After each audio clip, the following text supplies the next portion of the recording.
دا غینه بعد یو ورو سوال کړی دی چې که مونځ ختمېدونکی یا امام رکوع ته کته شوی نو په دغه ټیم کې یو سړی جومات ته روان وي منډې وهل څنګه دي؟ الجواب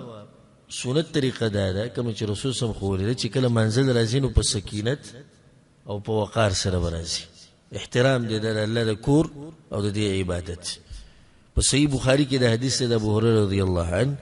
رسول صلی الله علیه وسلم اذا سمعتم الاقامه کله تاسو اقامت واورئ فامشوا الى الصلاه منزل لاړ شئ فامشوا مشي تلوت او عام تلوت وعليكم بالسكينه والوقار او پتاسو دي سکینت او وقار او اطمینان ولا تسرعوا او منډې مو وهئ تعدي مه کوئ فما ادرکتم فصلوا وما فاتکم فاتم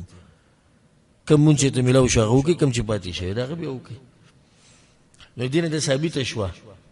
چې جومات ته چې څوک ځي نو منډې به نه وهي الا یو سړی دی د پته ده چې امام د جمع د مونځ زمانه تلو والی یا رکات زه راګیرولی شم که زه لږه تعدي وکړمه نو هېڅ خبره نه ده. که یو سړی د قدمونه دي چې تیز کړي قدمونه تیزول یو سړی نږدې نږدې قدمونه هلي او زر روانې دا جدا مسله ده او منډه وهل دا جدا مسله ده. لکه یو سړی قدمونه تیز تیز اخلي او زر زر یې اخلي د دې لپاره چې د رکات یا د جمع د مونځ راګیر کم نو په دغه وخت کې به څه حرج نه وي خو منډې ته به نه وړي او بېادبۍ ته به نه وړي سکینت او وقار سره. والله اعلم.